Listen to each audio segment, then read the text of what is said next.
Hello hi welcome back to gold channel. இன்றைக்கி September 25ஆம் தேதி. ஸோ இன்றைக்கி மாலை நிலவரப்படி தங்கம் விலை எப்படி இருக்குது, சர்வதேச அளவில் தங்கம் விலை வந்து அதிகரித்து காணப்படுதா இல்லை விலை குறைய ஏதேனும் வாய்ப்புகள் இருக்குதா அப்படிங்கிறத பற்றி பார்த்துலாம்.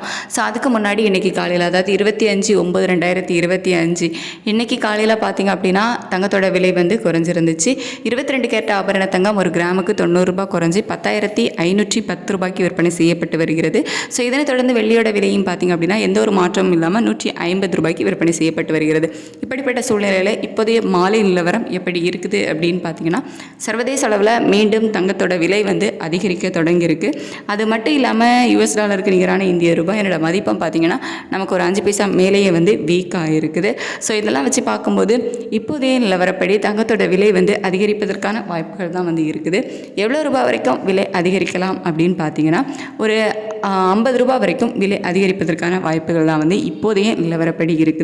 ஸோ நமக்கு வந்து ஈவினிங் ரேட் சேஞ்சஸ் மேக்ஸிமம் இருப்பதற்கான வாய்ப்புகள் வந்து இல்லை.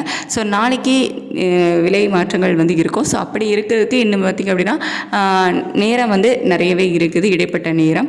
ஸோ இடைப்பட்ட நேரங்களில் தங்கத்தோட விலை வந்து சர்வதேச அளவில் அப் அண்ட் டவுன் மாறுவதற்கான வாய்ப்புகள் வந்து நமக்கு நிறையவே இருக்குது. ஸோ இப்போதைய நிலவரப்படி ஒரு 50 ரூபா வரைக்கும் விலை அதிகரிப்பதற்கான வாய்ப்புகள் தான் வந்து இருக்குது.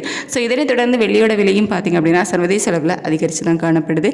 இந்திய ரூபாயோட மதிப்பு நமக்கு ஒரு 5 பைசாக்கு மேலே வீழ்ச்சி அடைஞ்சிருக்குது. அப்படிங்கிறதுனால வெள்ளியோட விலை இப்போதைய நிலவரப்படி ஒரு 3 ரூபா வரைக்கும் விலை அதிகரிப்பதற்கான வாய்ப்புகள் தான் வந்து இருக்குது. ஸோ தங்கம் மற்றும் வெள்ளி இரண்டுமே சர்வதேச அளவில் அதிகரித்து தான் காணப்படுது. இந்திய ரூபாயோட மதிப்பும் வந்து நமக்கு ஒரு 5 பைசா மேலே வீக் தான் இருக்குது. ஸோ இதே ஸ்டேட்டஸ் கண்டினியூ ஆகுமா இல்லை விலை குறையுமா அப்படின்னு சொல்லிட்டு நம்ம வந்து இடைப்பட்ட நேரங்கள் நிறைய இருக்குது. கொஞ்சம் வெயிட் பண்ணி பார்க்கலாம். தேங்க்யூ.